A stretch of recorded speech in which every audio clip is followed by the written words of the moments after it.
যে দেশের পতাকা নিয়ে ঘুরছে ওই দেশ জানেও না মনে হয় যে এই দেশে এই আমার সাপোর্টার আছে। আর যে যুব সমাজ তাদের জীবনের উদ্দেশ্য জানে না তাদের পক্ষেই সম্ভব এইসব মেসি, আর্জেন্টিনা, ব্রাজিল এইসব নিয়ে ব্যস্ত থাকা। যারা নিজেদের জীবনের উদ্দেশ্য জানে তাদের জন্য কোশ্চিনকালেও এখানে সময় নষ্ট করা সম্ভব না। দুনিয়ার জীবনটা কি খেলতামাশা? দুনিয়ার জীবনটা কি খেলতামাশার জন্যে? আল্লাহ পাক যে হায়াতটা দিয়েছেন, ধরেন 50, 60 বা 100 বছর, এই হায়াতটা কে দিয়েছেন? এই সময়টার মালিক কে? তাহলে আল্লাহ যদি সময়ের মালিক হয়, আমি কেন সময় 1 ঘন্টা অপচয় করব ওখানে বসে বসে? এই সময়টাকে আমার নাকি? সময়টা আমার বাপের নাকি? সময়টা কার? আল্লাহ। আল্লাহর দেওয়ার সময় আমি টিভি সেটের সামনে বসে বসে 1.5 ঘন্টা নষ্ট করে ফেললাম। আল্লাহ পাক বলছেন, হে মুমিনগণ, কারা মুমিন? উত্তর আছে হাদিসে জিবরিলের মধ্যে। জিবরাইল আলাইহিস সালাম মানুষের রূপ ধরে মসজিদ নববীর মধ্যে আসলেন এবং সাহাবীদের সামনেই আসলেন। সাহাবীদের সামনে মানুষের রূপ ধরে জিবরাইল আলাইহিস সালাম এই একবারই এসেছেন, ইতিহাসে একবার। এসে নবী সাল্লাল্লাহু আলাইহি ওয়াসাল্লামকে জিজ্ঞাসা করছেন 4টা প্রশ্ন। কয়টা প্রশ্ন? 4টা। 1 নম্বর জিজ্ঞাসা করছেন, ইয়া মুহাম্মদ, বলবেন সাল্লাল্লাহু আলাইহি ওয়াসাল্লাম, হে মুহাম্মদ সাল্লাল্লাহু আলাইহি ওয়াসাল্লাম, আখবিরনি আনিল ইসলাম, আমাকে ইসলাম সম্পর্কে বলুন। নবী সাল্লাল্লাহু আলাইহি ওয়াসাল্লাম বলছেন, ইসলাম হচ্ছে আন তাশহাদা আল্লা ইলাহা ইল্লাল্লাহ ওয়া আন্না মুহাম্মাদান আবদুহু ওয়া রাসূলুহু। ইসলাম হচ্ছে এই সাক্ষ্য দেয়া যে আল্লাহ ছাড়া কোনো ইলাহ নেই এবং মুহাম্মদ সাল্লাল্লাহু আলাইহি ওয়াসাল্লাম আল্লাহর বান্দা এবং রাসূল। এটা হলো প্রথম, অর্থাৎ কালিমা লা ইলাহা ইল্লাল্লাহ। এর অর্থ হচ্ছে আল্লাহ ছাড়া আমি কারো বিধান মানতে পারবো না। কথা কি বোঝা যায়? আল্লাহ ছাড়া আমি কারো দাসত্ব করব না। আল্লাহ ছাড়া কেউ আমার রব নয়, কেউ আমার রিজিক দাতা নয়, কেউ আমার জীবন দাতা নয়, কেউ আমার মৃত্যু দাতা নয়, এমনকি আল্লাহ ছাড়া বিধান দেওয়ার মালিকও কেউ না। মুহাম্মদ রাসূলুল্লাহ, অর্থাৎ আল্লাহকে পাওয়ার জন্যে যে তরিকা, মুহাম্মদ সাল্লাল্লাহু আলাইহি ওয়াসাল্লামের পথ ও পদ্ধতি অনুসরণ করতে হবে। এই তরিকার বাইরে অন্য কোনো তরিকা ফলো করা যাবে না। হ্যাঁ, তবে তার তরিকা ফলো করা যাবে যার কথা এবং কাজ নবীর সাথে মিলে যায়, আলহামদুলিল্লাহ। যারটা মিলে না তারটা নেওয়া যাবে না। মুহাম্মদ রাসূলুল্লাহ মানে নিজের মন গড়া কোনো কাজ করা যাবে না। ইবাদত করার ক্ষেত্রে প্রত্যেকটা কাজ নবী সাল্লাল্লাহু আলাইহি ওয়াসাল্লামের সুন্নাত মোতাবেক করতে হবে। মুহাম্মদ রাসূলুল্লাহ সাল্লাল্লাহু আলাইহি ওয়াসাল্লাম। 2 ওয়া আন তুকিমাস সালাহ, তুমি 5 ওয়াক্ত সালাত আদায় করবে।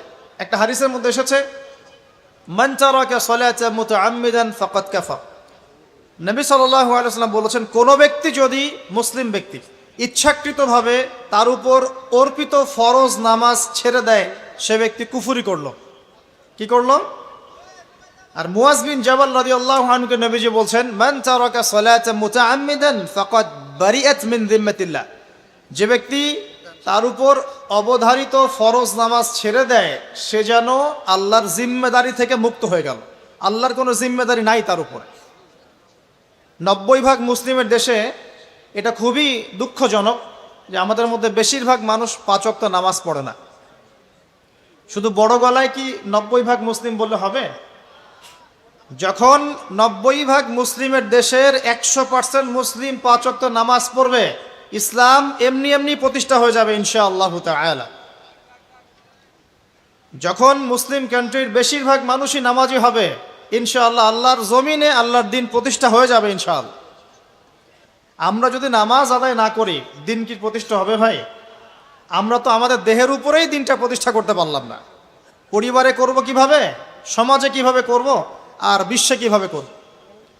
তবে আলোচনার একটা উদ্দেশ্য বলে দিয়ে থাকি, আগেই বলে দেই, ইসলাম দিয়ে পৃথিবী শুরু হয়েছে, নবী দিয়ে সভ্যতা শুরু হয়েছে, ইসলাম দিয়েই পৃথিবী শেষ হবে, নবী দিয়েই সভ্যতা শেষ হবে ইনশাআল্লাহ। শুরু হয়েছে আদম আলাইহিস সালামকে দিয়ে এবং শেষ হবে ইনশাআল্লাহ তাআলা নবী ঈসা আলাইহিস সালামকে দিয়ে। এই কথাটা মাথায় রাখবেন। আমাদেরকে বলছেন, হে মুমিনরা, তোমরা আল্লাহকে ভয় করো। ইমানদার কারা বোঝাতে গিয়ে হাদিসে জিবরিলে আসছি। জিবরাইল আলাইহিস সালাম এসেছেন, জিজ্ঞাসা করছেন ইসলাম কাকে বলে। নবীজি বলছেন আগে কালিমা, তারপরে সালাত। তো সালাতের কথা বলতে গিয়ে ওখানে চলে গিয়েছিলাম। আমরা যদি ইসলামের বিজয় দেখতে চাই তাহলে সবাইকে 5 ওয়াক্ত নামাজ পড়তে হবে। রাজি আছেন তো? আজকে থেকে 5 ওয়াক্ত নামাজ ছাড়বেন? স্পেশালি যুবক ভাই যারা আছো, তোমাদের তারুণ্য আছে, রক্তের উদ্যম আছে, তোমরা চাইলে অনেক কিছুই করতে পারো। অনেক বার্ধক্যে উপনীত হওয়া মানুষ নামাজ পড়তে চায় কিন্তু পড়তে পারে না। তরুণদের কাছে আল্লাহ পাক সুযোগ দিয়েছেন। আর ইসলামের বিরোধী শক্তি যারা আছে তারা খুব ভালো করেই জানে কিন্তু যে ইসলামের বিজয়ে সবচেয়ে বড় ভূমিকা রাখতে পারে তরুণ সমাজ, যুবক সমাজ, যুব সমাজ, তরুণ প্রজন্ম। এ কারণেই তো দেখবেন তরুণ প্রজন্মকে তাদের উদ্দেশ্য থেকে সরিয়ে দেওয়ার জন্যে তারা আপনার সামনে অনেকগুলো টোপ দিয়ে দিয়েছে। দেখাবো টোপ কয়েকটা। 1 নম্বর টোপ দিয়েছে মেয়ে নারী জাতি। মেয়েদেরকে বেপর্দা করে তোমার সামনে উপস্থাপন করে দিয়েছে, ফ্রি মিক্সিং। এখন তুমি আর ঈমান ধরে রাখতে পারছো না। এটা পরিকল্পিত ছিল, কারণ আল্লাহ পাক বলছেন যুজ্জিনা লিন-নাস হুব্বুশ শাহাওয়াতি মিনান নিসা। মানুষের জন্য সবচেয়ে যে আকর্ষণীয় বিষয়গুলো তার মধ্যে 1 নম্বর হচ্ছে মহিলা, মানে মেয়ে, নারী জাতি। এটা আমাদের কাছে সবচেয়ে আকর্ষণীয়। আল্লাহ পাকের সবচেয়ে সুন্দর সৃষ্টিকে মানুষ না? মানুষের মধ্যে আল্লাহ পাকের সবচেয়ে শ্রেষ্ঠ সৃষ্টিকে নারী জাতি। আল্লাহ পাক তাদেরকে সুন্দর করে সৃষ্টি করেছেন, তাই নয় কি? এ কারণে পুরুষদের সবচেয়ে আকর্ষণের জায়গা কোনটা? নারী জাতি। এ কারণে মেয়েদেরকে বেপর্দা করে তোমার সামনে ছেড়ে দেওয়া হয়েছে। জেনা বেড়েছে, ব্যভিচার বেড়েছে, ফ্রি মিক্সিং বেড়েছে, ধর্ষণ বেড়েছে, এই যে হারাম প্রেমের সম্পর্কগুলো বেড়েছে। যুবকেরা তাদের জীবনের উদ্দেশ্য ভুলে গেছে। আমার কথা কি বুঝতে পারছেন? আচ্ছা, এটা 1 নম্বর। 2, মাদক। যুবকদের সামনে মাদকের সহজলভ্যতা। চাইলেই হাত বাড়ালেই মাদক, হাত বাড়ালেই ইয়াবা, হাত বাড়ালেই ফেন্সিডিল, হাত বাড়ালেই হেরোইন, তাই না? কথা ঠিক না বেঠিক? যদি কেউ চায় যে আমি আজকে রাত্রে মাদক খাবো, সে পারবে, হাত বাড়ালেই পারবে। এখনকার সমাজ এমন, যদি কেউ চায় যে আজকের রাত্রে আমি পতিতালয় গিয়ে রাত কাটাবো, সে পারবে। 500 টাকা 1000 টাকার বিনিময়ে মানুষ এখন জেনা করতে পারে না? 5 টাকা 10 টাকা 50 100 টাকা দিয়ে মানুষ এখন ইয়াবা কিনে খেতে পারে। আর যারা সীমান্তবর্তী অঞ্চলে আছেন তারা আরও ভালো জানেন আমার কথা কতটুকু সত্য কতটুকু মিথ্যা। যুবকদের সামনে মাদক এমনি এমনি দেওয়া হয় নাই। উদ্দেশ্য কি? তোমার দ্বারা ইসলামের বিজয় সম্ভব ছিল। মাদক সেবন করাই তোমাকে সরায় দিয়েছে ওই রাস্তা থেকে। কথা বুঝতে পারছো? খুব সতর্ক। 3 নাম্বার, জুয়া। তোমার সামনে জুয়া দিয়ে দিয়েছে। জুয়া, ফুটবল বিশ্বকাপ হইলে জুয়া, IPL হইলে জুয়া, BPL হইলে জুয়া, ফুটবল ফিফা হইলে জুয়া। জুয়া খেলে না মানুষ। আর যে যুব সমাজ তাদের জীবনের উদ্দেশ্য জানে না, তাদের পক্ষেই সম্ভব এইসব মেসি, আর্জেন্টিনা, ব্রাজিল এইসব নিয়ে ব্যস্ত থাকা। যারা নিজেদের জীবনের উদ্দেশ্য জানে তাদের জন্য কোশ্চিন কালেও এখানে সময় নষ্ট করা সম্ভব না। দুনিয়ার জীবনটা কি খেলতামাশা? দুনিয়ার জীবনটা কি খেলতামাশার জন্যে? আল্লাহ পাক যে হায়াতটা দিয়েছেন, ধরেন 50, 60 বা 100 বছর, এই হায়াতটা কে দিয়েছেন? এই সময়টার মালিক কে? তাহলে আল্লাহ যদি সময়ের মালিক হয়, আমি কেন সময় 1 ঘন্টা অপচয় করবো ওখানে বসে বসে? এই সময়টাকে আমার নাকি? সময়টা আমার বাপের নাকি? সময়টা কার? আল্লাহর দেওয়ার সময় আমি টিভি সেটের সামনে বসে বসে 1.5 ঘন্টা নষ্ট করে ফেললাম। যে দেশের পতাকা নিয়ে ঘুরছে ওই দেশ জানেও না মনে হয় যে এই দেশে এই আমার সাপোর্টার আছে।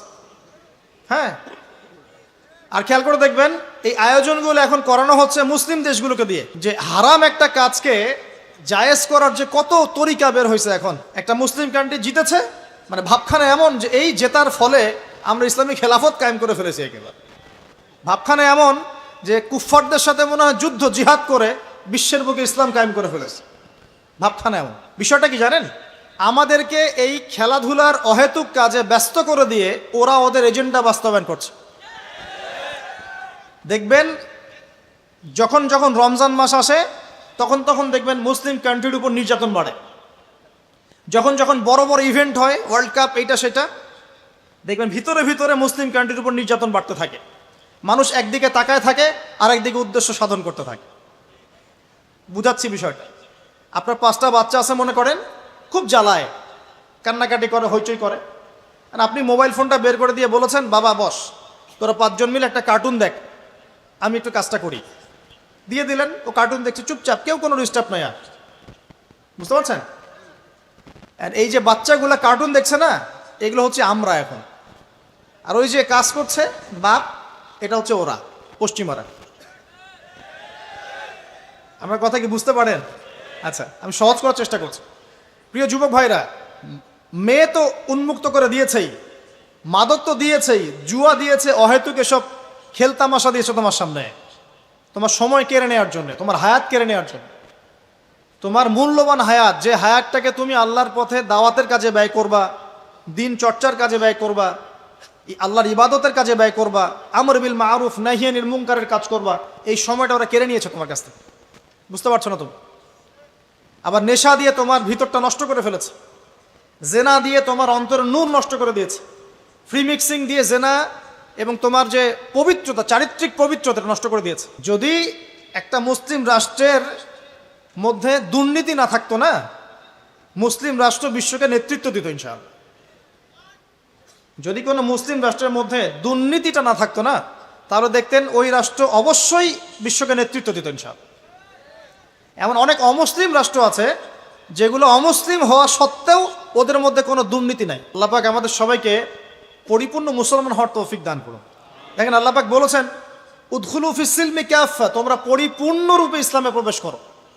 এখন আমি যদি নামাজও পড়ি, আবার ঘুষও খাই, এদিকে রোজাও রাখি, আবার সুদও খাই, আবার এদিকে আমি হজমরাও করি, অন্যের সম্পদ আত্মসাৎ করি, মাপে কমও দেই, মজুদদারি করি ইত্যাদি, আমি কি পরিপূর্ণ মুসলিম? আমি কি উদখুলু ফিস সিলমি কাফার উপর আমল করতে পেরেছি? আর আল্লাহ পাক এখানে বলছেন, ওয়ালা তামুতুন্না ইল্লা ওয়া আনতুম মুসলিমুন, পরিপূর্ণ মুসলমান না হয়ে তোমরা মৃত্যু বরণই করিও না। করলেই সমস্যা। পরিপূর্ণ মুসলমান না হয়ে মারা গেলেই সমস্যা। কি সমস্যা?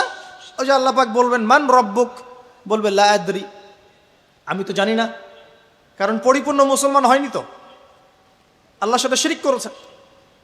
আল্লাহ পাক বলবেন, মা দীনুক, বলবে লা আদরি, আমি জানি না। মা দীনুক উত্তর কেমন করে দিতে পারবে? ইসলামের কিছু অংশ মানে, কিছু অংশ মানে না। ইসলামের কিছু অংশ মানে, নামাজ, রোজা, হজ, যাকাত, তাসবিহ, তাহলিল সবই মানে, কিন্তু সুদ ছাড়তে হবে, ঘুষ ছাড়তে হবে, জেনা করা যাবে না, মদ খাওয়া যাবে না, দুর্নীতি করা যাবে না, মানে না। তাহলে মা দীনুক কি উত্তর দিবে? মান নবিয়ুক, কে নবী? উত্তর কিভাবে সম্ভব? নবীর সুন্নতি তো নাই গায়ের উপরে, চেহারায় নাই, কাপড়ে নাই, চলাফেরায় নাই, ওঠা বসায় নাই, ইবাদতে থাকলেও অর্থনীতির মধ্যে নাই, অর্থনীতির মধ্যে থাকলেও সংস্কৃতির মধ্যে নাই, সংস্কৃতিতে থাকলেও সমাজে নাই। তো নবীর সুন্নত কি খালি ঘরে তসবিহ টেপার মধ্যেই? মানে আমরা খালি সুবহানাল্লাহ সুবহানাল্লাহ পড়বো, এটাই সুন্নত? দাড়ি ছেড়ে দিব, এটাই খালি সুন্নত? টাকনোর উপরে কাপড় পরবো, এটাই কি খালি সুন্নত? সমাজের মধ্যে সুন্নত নাই, অর্থনীতির মধ্যে সুন্নত নাই, ব্যবসা বাণিজ্যের সুন্নত নাই, চাকরি বাকরিতে সুন্নত নাই, পরিবারের সুন্নত নাই, সংস্কৃতির মধ্যে সুন্নত নাই, আর রাষ্ট্রের কথা বললাম না, ওটা বাদ দেন। প্রিয় ভাইয়েরা, যুবক ভাইদের কথা বলে আমি সামনে যাব। এক নাম্বার কি বলেছি? তোমরা সতর্ক থাকবে মেয়ে থেকে। কি থেকে? মেয়ে থেকে 100 হাত দূরে। 100 হাত মানে আমি বলি, পরামর্শ দেই, আমি তোমাদের ভাইয়ের মতো, ছোট হই আর বড় হই। আর আমাকে এইসব আল্লামা শায়েক এইসব বলার দরকার নাই। আমি একদম তালেবে ইলম। এখানে বড় বড় অনেক আলেম ওলামায়ে কেরাম আছেন, আমি খুব বিব্রত বোধ করছি কথা বলতে। আমি জানি যে হকপন্থী ওলামায়ে কেরাম যারা, তারা আমাদের মতো অনলাইনেও আসেন না, এই ফেসবুক ইউটিউবে ভিডিও পাবেন না, এমনও আলেম বাংলাদেশে আছেন জানেন, যারা বহু আলেম তৈরি করছেন, মাদ্রাসা খেদমত করছেন। তো তাদের সামনে আমাদেরকে যখন এইভাবে টাইটেল দেন, লজ্জা লাগে, বিব্রত বোধ করি। পবিত্র কোরআনের বিশুদ্ধ তেলাওয়াত শিখতেই হবে, এবং প্রত্যেক দিন চেষ্টা করবেন 1 পৃষ্ঠা 2 পৃষ্ঠা, আধা পারা 1 পারা করে তেলাওয়াত করার জন্য। তেলাওয়াতের কোনো বিকল্প নাই, প্রত্যেক হরফে 10 নেকি পাবেন ইনশাআল্লাহ। এরপরে এর ভাষা আছে, কোরআনিক গ্রামার আছে, আর এই বইগুলো আপনি একা পড়তে পারবেন না। এই বইগুলো পড়তে হলে ওস্তাদ লাগবেই, লাগবেই। এক একটা বই 2 বছর করে পড়তে হইতে পারে, পড়তে হবে। যদি আপনি কোরআন জানতে চান, বুঝতে চান, পড়তে হবেই। আর যদি মনে করেন না আমার এত জানা বোঝার দরকার নাই, সেটা আলাদা বিষয়, তখন আপনি ওলামায়ে কেরামের কাছে গিয়ে জিজ্ঞাসা করে মাসআলা নিয়ে নেবেন। এখানে একটা কথা বলে দিই, এখন আবার একটা নতুন আমি ফিতনাই বলবো বের হয়েছে, যে আলেম ওলামার প্রয়োজন নাই, কোরআন হাদিস বাসায় পড়বা, নিজে একা একাই মুস্তাহিদ হয়ে যাবা। অনেক দিনী ভাইকে দেখছি আমি, যুবক, ইয়াং, তার আগে বিপদগামী ছিলেন, হেদায়েত হয়ে ইসলামের দিকে এসেছেন, এখন প্রথমেই সহিহ বুখারী টান দিয়ে পড়া শুরু করুন। কে বললো আপনাকে প্রথমে সহিহ বুখারী পড়তে? আপনি কি এক লাভ দিয়ে এই মেডিকেল সায়েন্সের বই পড়তে যাবেন? এত কঠিন কঠিন বই আগে কেন? এই বইগুলো পড়তে ওলামায়ে কেরামে 15-20 বছর সময় লাগে। 15-20 বছর সময় লাগে। 15 বছর বেশি বলে ফেলছে মনে হয়। আমাদের মতো হলে 20 বছর লাগবে। কঠিন বই আগে না, আগে সহজ বইগুলো পড়তে হতো। তো ভাবখানা তখন দেখা যায় এমন, কয়েকটা হাদিসের কিতাব পড়ে, কোরআনের কিছু অনুবাদ পড়ে, আলেম ওলামার আর দরকার নাই, কোনো মাযহাবেরও দরকার নাই, আমি নিজে একাই মুস্তাহিদ। একটা সমাজের মধ্যে মুস্তাহিদ মানুষের সংখ্যা কতজন থাকে? অল্প কিছু। বেশিরভাগ মানুষই তো অন্ধ অনুকরণ তাকলিদ করতে হবে তাকে। তখন এই যে আপনি আমার কাছ থেকে মাসআলাটা জানলেন, এই মাসআলা জেনে নেওয়াটা কি আপনার জন্য উচিত না অনুচিত? আপনার এই মাসআলা জেনে নেওয়াটা কি উচিত না অনুচিত? এই মাসআলা আমার কাছে বা আলেমের কাছে না জানলে কিভাবে শিখবেন আপনি? শেখার জন্য আপনাকে আসতে হবে না? এটাই মাযহাব, এটাই মাযহাব। এখানে বিভ্রান্তির কোনো সুযোগ নাই যে আমি এগুলা মানি না, আমি খালি বইপত্র একা একা পড়বো, আলেম হয়ে যাবে, সম্ভব না। যখন আমরা কলেজে পড়তাম অনেক সময় মনে হতো যে হয়তো বা সম্ভব, যখন পড়া শুরু করেছি তখন দেখছি যে না, এই সমুদ্রে ডুব দেওয়া কেবল শুরু, এর তলানেই খুঁজে বের করতে 100 বছর লাগবে মনে হয়। আল্লাহ ভালো জানেন। আল্লাহু আকবার। দিনের জ্ঞান তো বেশি। আলী রাদিয়াল্লাহু আনহু একটা কথা বলে দিয়ে সামনে যাচ্ছি। আলী রাদিয়াল্লাহু আনহু শেষ বয়সে বলছেন, তাকে প্রশ্ন করা হচ্ছে যে আপনার কি কোনো দুঃখ আছে জীবনে? আলী রাদিয়াল্লাহু আনহু বলছেন যে আমি শুরু থেকে নবী সাল্লাল্লাহু আলাইহি ওয়াসাল্লামের পাশে ছিলাম, আমার দুঃখ নাই, তবে একটা মনের কষ্ট। কি? আমি যে জ্ঞানগুলো শিখেছি নবীর কাছ থেকে সাল্লাল্লাহু আলাইহি ওয়াসাল্লাম, সেই জ্ঞান বিতরণ করার জন্য কোনো পাত্র খুঁজে পেলাম না। কি গভীর কথা! যে জ্ঞান শিখেছি এটা বিতরণ করার পাত্রই খুঁজে পেলাম না। তাহলে পাত্র, আমরা তো পাত্র, জ্ঞান বিতরণ করবেন ওলামায়ে কেরাম। পাত্র আমরা যদি পরিষ্কার না হই, জ্ঞান কিভাবে পাবেন? সম্ভব? সম্ভব না। আরেকটা বিষয় বলে দেই, যখন আপনি জ্ঞানের চর্চায় মাঠে নামবেন, আল্লাহ পাক আপনার সম্মানার্থে ফেরেশতার পাখা আপনার পায়ের নিচে বিছিয়ে দিবেন ইনশাআল্লাহ। আর যখন আপনি জ্ঞান চর্চা করে আলেম হবেন ইনশাআল্লাহ তাআলা, আপনার জন্যে আসমান জমিনের সমস্ত মাখলুক, এমনকি সমুদ্রের নিচের মাছ, গর্তের ভিতরের পিপিলিকা, সবাই আল্লাহর কাছে আপনার জন্য ইস্তেগফার করবে ইনশাআল্লাহ। একটা হাদিসে নবীজি বলেছেন যে আকাশের চাঁদটাকে তোমরা যেমন দেখো উজ্জ্বল অন্য নক্ষত্রগুলোর তুলনায়, ঠিক তেমনি সাধারণ মানুষের উপরে একজন আলেমের মর্যাদা এমন। তো প্রিয় ভাইয়েরা, যুবক ভাইদেরকে বলছি, স্পেশালি আজকের লেকচারটা স্পেশালি তোমাদের জন্যই, যে এই ফাঁদগুলো থেকে বেঁচে থাকবে এবং এলেম অর্জন করবে। এলেম অর্জনের কোনো বিকল্প নাই, এবং এলেম অর্জনের জন্য সিলেবাস লাগবে। আর অনেক বইপত্র একা একা পড়তে পারবে না, আলেম ওলামাদের সংস্পর্শ লাগবেই, অন্যথায় পারবে না। এর পাশাপাশি আপনি সিরাতের বই পড়বেন, ইতিহাস পড়বেন, ইসলামিক অর্থনীতি পড়বেন, হ্যাঁ, ভূরাজনৈতিক প্রেক্ষাপটের বইগুলো পড়বেন, এগুলো ঠিক আছে। এবং জেনারেল লাইনে যেখানে পড়াশোনা করছেন, এই পড়াশোনাও কন্টিনিউ করবেন, এবং আপনার প্রতিভা দিয়ে আপনার জায়গা থেকেই ইসলামের খেদমত করবেন ইনশাআল্লাহ তাআলা। পারা যাবে না? আল্লাহ তৌফিক দান করুন। যুবক ভাইদের সামনে এই ফাঁদ। কেন ফাঁদ? কারণ যুবক ভাইরা যদি জীবনের উদ্দেশ্য জেনে ফেলে এবং ইসলাম প্রতিষ্ঠার কাজে আত্মনিয়োগ করে, তাহলে কুফফার শক্তি পালানোর জায়গা খুঁজে পাবে না ইনশাআল্লাহ। প্রিয় ভাইরা, আল্লাহ রাব্বুল আলামিন বলছেন মুমিনদেরকে, হে মুমিনরা, তোমরা আল্লাহকে ভয় করো। দেখুন, 6টা পিলারে বিশ্বাস না করা পর্যন্ত কেউ মুমিন হয় না। কয়টা পিলার? 1 নাম্বার হচ্ছে আল্লাহর প্রতি বিশ্বাস। 1 নাম্বার আল্লাহর প্রতি বিশ্বাস। 2 ফেরেশতা মণ্ডলীর প্রতি বিশ্বাস। 3 আসমানি কিতাব সমূহে বিশ্বাস। 4 নবী রসুলগণের প্রতি বিশ্বাস। 5 পরকালের প্রতি বিশ্বাস। এবং 6 তাকদীরের ভালো মন্দের প্রতি বিশ্বাস। এই 6টা পিলারকে মনে বিশ্বাস করতে হয়, মুখে স্বীকৃতি দেওয়া লাগে, এবং কাজেও বাস্তবায়ন করতে হয়, তারপর আপনি মুমিন হবেন ইনশাআল্লাহ। আল্লাহ পাক বলছেন আমাদেরকে, এই মুমিনদেরকে, তোমরা আল্লাহকে ভয় করো, ভয় করার মতো ভয় করো। এটার ব্যাখ্যা কি? ভয় করা মানে কি? শুধু নেক আমল করা মানেই আল্লাহকে ভয় করা নয়। আল্লাহ পাকের যত নিষেধ আছে, এই নিষেধগুলো ছেড়ে দেওয়ার নাম হলো আল্লাহকে ভয় করা। যদি আমি নামাজ পড়ি, প্রমাণিত হবে না যে আমি আল্লাহকে ভয় করি। আর হারাম ছেড়ে নামাজ পড়েন, হালাল খেয়ে নামাজ পড়েন, প্রমাণ হবে আপনি আল্লাহকে ভয় করেন। নামাজ পড়াটা একটু সহজ কাজ, কিন্তু এই হারাম রিজিক ছেড়ে দেওয়া এত সহজ কাজ নয়। রোজা রাখা সহজ কাজ তুলনামূলক, কিন্তু সুদ ঘুষ ছেড়ে দেওয়া এত সহজ কাজ নয়। তাসবিহ তাহলিল করা সহজ কাজ, কোরআন তেলাওয়াত করাও সহজ কাজ তুলনামূলক, কিন্তু ওই বোনের সম্পত্তি তাকে ফিরিয়ে দেওয়া এত সহজ নয়। অন্য মুসলিম ভাইয়ের মান সম্মান রক্ষা করা তো সহজ নয়। পরিবারে পর্দা এবং নামাজ কায়েম করা তো সহজ নয়। এবং এই সুদ ঘুষ দুর্নীতি অন্যের সম্পদ আত্মসাৎ থেকে বের হয়ে আসা এত সহজ নয়। তাকওয়া মানে কি? পরিপূর্ণরূপে ইসলামে প্রবেশ করা, আল্লাহ পাকের যাবতীয় হুকুম আহকাম মেনে চলা, আদেশও এবং নিষেধও। আল্লাহ পাক বলছেন শেষে, ওয়ালা তামুতুন্না ইল্লা ওয়া আনতুম মুসলিমুন। একজন নবীর কথা খালি বলবো, বিশৃঙ্খলা করেন না, একটু ধৈর্যের সাথে বসেন। আমরা খুব লম্বা আলোচনা করব না, একটু বসেন, শেষ করে দিচ্ছি আস্তে আস্তে। আর যদি কারো কোনো প্রশ্ন থেকে থাকে এভাবে চিরকুট আকারে আমাদের এখানে দিতে পারেন ইনশাআল্লাহ। মুসলিম না হয়ে মৃত্যুবরণ করো না। আল্লাহ পাকের কালাম পবিত্র কোরআনের মধ্যে সূরা হজ নাম একটা সূরা আছে। এখানে আল্লাহ পাক সূরা হজের মধ্যে ইব্রাহিম আলাইহিস সালামের কথা বলছেন যে হুয়া সাম্মাকুমুল মুসলিমিন। ইব্রাহিম আলাইহিস সালাম সেই নবী যিনি তোমাদের নাম মুসলিম দিয়েছেন। কি দিয়েছেন? মুসলিম। আচ্ছা, ইব্রাহিম আলাইহিস সালামের দুইটা ঘটনা বলবো খালি, আমি আপনাকে ইসলাম দেখাচ্ছি কি জিনিস। দেখুন, তার স্ত্রীকে আল্লাহ পাক বলছেন রেখে আসো, হাজেরা আলাইহিস সালামকে রেখে আসো মক্কার কাবা ঘরের কাছে, যেখানে কোনো মানুষ নাই, কোনো খাবার পানি কিচ্ছু নাই, সাথে ছোট সন্তান ইসমাইল।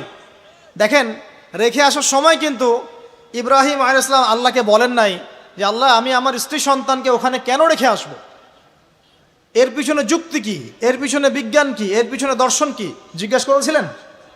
আল্লাহ পাক বলেছেন সামি'না আতা'না। সন্তান বড় হয়েছে, আল্লাহ পাক বলছেন তাকে জবাই করতে হবে। তিনি সন্তানকে গিয়ে বলছেন ইয়া বুনাই ইন্নী আরা ফিল মানামি আন্নী আসবাহুক, আমি স্বপ্নে দেখছি তোমাকে জবাই করছি, ফানজুর মায়াদা তারা, তোমার কি রায় আমাকে বলো। সন্তান বলছে এবার ইয়া আবাতি, হে আমার আব্বা, ইফআল মা তু'মার, আপনাকে যে আদেশ করা হয়েছে সে আদেশ আপনি পালন করেন। সাতাজিদুনি ইনশাআল্লাহু মিনাস সাবিরিন, ইনশাআল্লাহ আপনি আমাকে ধৈর্যশীল পাবেন। কে বলছে এটা? ইসমাইল। ইসমাইলের মধ্যে কি এখনকার তরুণদের জন্য আদর্শ নাই? যে বয়সে ইসমাইল আলাইহিস সালাম বলছেন আব্বা আমাকে জবাই করে দেন, কোনো সমস্যা নাই, ইনশাআল্লাহ আপনি আমাকে ধৈর্যশীল পাবেন, ওই বয়সের আমাদের তরুণ প্রজন্ম টিকটক প্রজন্ম, ওই বয়সে আমাদের তরুণ প্রজন্ম যে কিশোর গ্যাংয়ে যোগ দিয়েছে, জেনা করেছে, মাদক খাচ্ছে, জুয়া খেলছে, এই যে জার্সি গায়ে দিয়ে ঘুরে বেড়াচ্ছে। দেখেন, এই ওয়াজে আসার সময় দেখলাম যে কিছু ছেলে দাঁড়িয়ে আছে ওখানে, কি হচ্ছে ওখানে দাঁড়ায়, বক্তা এখন আসে নাই, সিগারেটের প্যাকেট থেকে সিগারেট বের করে টান দিচ্ছে ওখানে। বক্তা তো এখন আসেন, টান দিয়ে যায়, তারপর বসে। মাদক বলতে কি বোঝো তোমরা? খালি গাঁজা, ইয়াবা, ফেন্সিডিলি মাদক? সিগারেটটা মাদক না? এই জর্দা খাই, এটা কি মাদক না? এগুলো মাদকের মধ্যে পড়ে, এগুলো ফ্যাশন হয়ে গেছে এখন। আল্লাহ পাক তোমাদেরকে এগুলো থেকে হেফাজত করুন। আমি দেখেন, ইসমাইল বলছেন হে আমার আব্বা আমাকে আপনি জবাই করে দেন, যদি আল্লাহ আদেশ করে থাকেন, আমাকে ধৈর্যশীল পাবেন ইনশাআল্লাহ। মা বোনদের জন্য বলছে এখানে একটা কথা, দেখুন প্রিয় মা বোনরা ভালো করে শুনুন। দেখুন, ইসমাইল আলাইহিস সালামকে কিন্তু তার বাবা বড় করেন নাই। ইসমাইল আলাইহিস সালাম বড় হয়েছেন মক্কায় তার মায়ের কাছে, হাজরা আলাইহিস সালামের কাছে। আর ইব্রাহিম আলাইহিস সালাম থাকতেন সিরিয়ায়, শামে, তার আরেক স্ত্রী সারা আলাইহিস সালামের সাথে তিনি যাওয়া আসা করতেন। আর তখনকার যাওয়া আসা এত সহজ ছিল না, তখন কোনো মোটর যান ছিল না। তো দেখুন, যেমন মা তেমন সন্তান। কেমন মা? হাজরা আলাইহিস সালামকে বলা হচ্ছে যে তোমাকে এখানে রেখে যেতে আল্লাহ আদেশ করেছেন। তো হাজরা আলাইহিস সালাম বলছেন এখানে তো কোনো পানিও নাই, কোনো খাবারও নাই, আপনি এখানে আমাদেরকে একা ফেলে যাচ্ছেন ইব্রাহিম। ইব্রাহিম আলাইহিস সালাম বলছেন আল্লাহর আদেশ, কিছু করার নাই।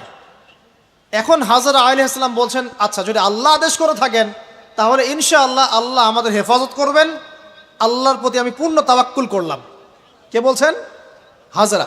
এই হাজরা আলাইহিস সালামের দেখেন এখানে তো কোনো খাবারই নাই, পানিও নাই, এক মশক পানি একটু খাবার দ্রুতই শেষ হয়ে গেল। শেষ হওয়ার পর তিনি ছোটাছুটি করছেন, suffer Marwah suffer Marwah suffer Marwah, কোথাও যদি একটু পানি পাওয়া যায়।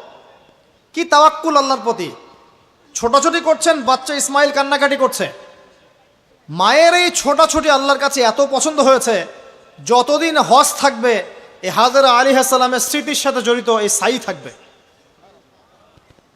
এবং এই ঘটনা আল্লাহর কাছে এত পছন্দ হয়ে গেল যে আল্লাহ পাক জিবরাইল আলাইহিস সালামকে পাঠিয়ে জামজাম কূপের পানি বের করে দিলেন, যেই কূপের পানি জীবনে কখনো শেষ হয় না, পানি খেলে খিদাও লাগে না।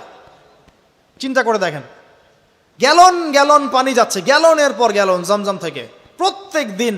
এমনকি মদিনায় গেলেও আপনি জামজামের পানি পাবেন, মসজিদে কুবায় গেলেও জামজামের পানি পাবেন। আর পৃথিবীর বিভিন্ন জায়গায় তো আমরা নিয়ে আসছি, শেষ হয়েছে? পানির স্তর 1 ইঞ্চি পর্যন্ত নিচে নামে নাই, নেমেছে? দেখেন, আল্লাহর প্রতি যখন মানুষ পূর্ণ তাওয়াক্কুল করে তখন আল্লাহর মারেফত নেমে আসে। যখন মানুষ আল্লাহর প্রতি পূর্ণ তাওয়াক্কুল করে ফেলবে তখন আল্লাহ পাক আধ্যাত্মিকত্ব দিয়ে দিবেন ইনশাআল্লাহ। এটা কি বিজ্ঞান দিয়ে ব্যাখ্যা করা যায়? একজন ফেরেশতা আসলো, পাখা দিয়ে আঘাত করলো, মাটি থেকে ঝর্ণা বের হওয়া শুরু হলো, এখনকার বিজ্ঞান বিশ্বাস করবে? কোনো যুক্তি দর্শন বিশ্বাস করবে? করবে না। তো এই যে মা, তাওয়াক্কুল কারিনী মা, তার গর্ভ থেকে জন্ম নিয়েছে ইসমাইলের মতো সন্তান, যে বলছে আব্বা আমাকে জবাই করতে চাইলে করে দেন, কোনো সমস্যা নাই, আল্লাহর ইনশাআল্লাহ আপনি আমাকে ধৈর্যশীল পাবেন। সুবহানাল্লাহ। এই জন্য বলি, আমাদের পরিবারের মায়েরা যদি হাজরা আলাইহিস সালামের মতো হতে না পারে তাহলে ইসমাইলের মতো প্রজন্ম তৈরি হবে না।